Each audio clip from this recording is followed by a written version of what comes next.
Hey guys, this is Mr. Wickwar, and today we're going to talk about a new project we're starting called Sneakerheads. This is Photoshop Project 2, and basically what you're going to do here, I'm going to paraphrase this because we already talked about it in class. A sneakerhead is a term used for people that love sneakers.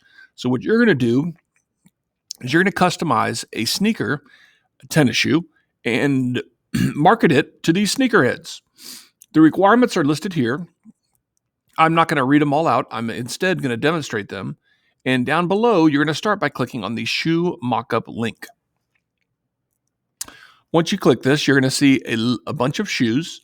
I recommend that you pick one that has lots of sections. Okay, I'm going to select this one right here. Once you select that, it is going to download in the bottom left-hand corner like all of our other materials. Notice that it is not a JPEG, it is a Photoshop document. So now I minimize Photoshop and I'm going to drag that Jordan 7 right here to the desktop. Once it's there, I'm going to double click it and it opens up. Okay. Once it opens up, notice that it has a lot of layers. Okay. Look at all these layers over here. There's just lots of them, 15 or 20. Okay. And the next step we need to do is we're going to come over here to the left and we're going to select the move tool. Once you select the move tool, make sure that this little button right here is checked. The reason you want that checked is because it allows you to select an area of the shoe and it will show a bounding box around there so you know that you can where to color.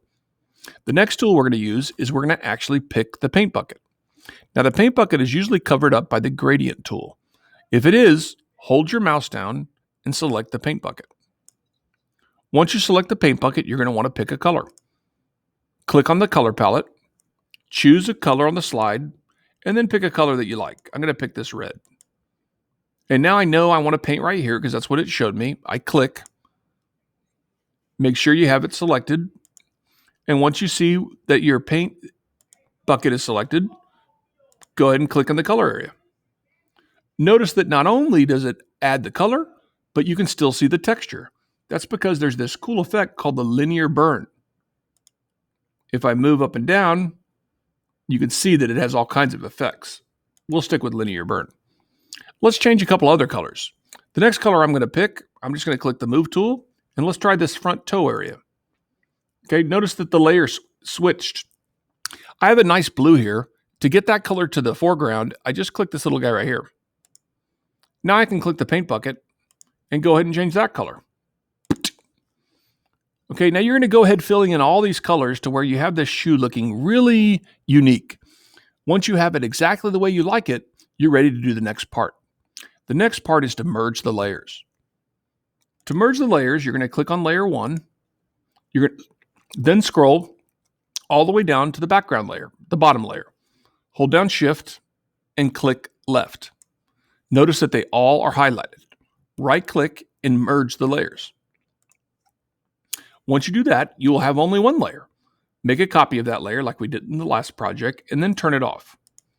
Now we're going to get rid of the background. The easiest way to get rid of this background is by using the magic wand. The magic wand is sometimes hidden behind what's called the object selection tool. Hold your mouse down and it's right behind it. Once you have that selected, put your tolerance on something like 10. Tolerance is basically saying how strict do you want it to be with the color white. For example, this is white, but this is white too, and that's kind of white. How strict do you want it to be? I'm going to put mine on 10. I'm going to go ahead and click, and notice that I have a nice sharp outline here of I call it the ant trail around my shoe. Okay, it may be cutting off a little bit of the laces, so I'm going to go up here and change this to 5. Now look that it kind of moved around the laces. That's perfect. I hit delete on my keyboard, not backspace, delete. And it gets rid of the background. To turn off the ant, or I should say magic wand with a little ant trail, just click again. Now it is off.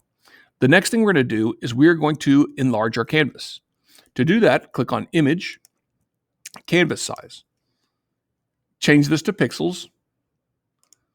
And the size should be 1920 by 1080.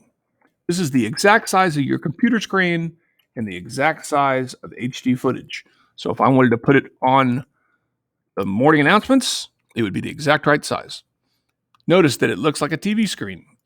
At this point, I can click on the Move tool and click Control T. Control T is a shortcut for the Transform tool, free Transform tool. Notice Control T. And here, I'm going to adjust this just a little bit, stretch it a little bit.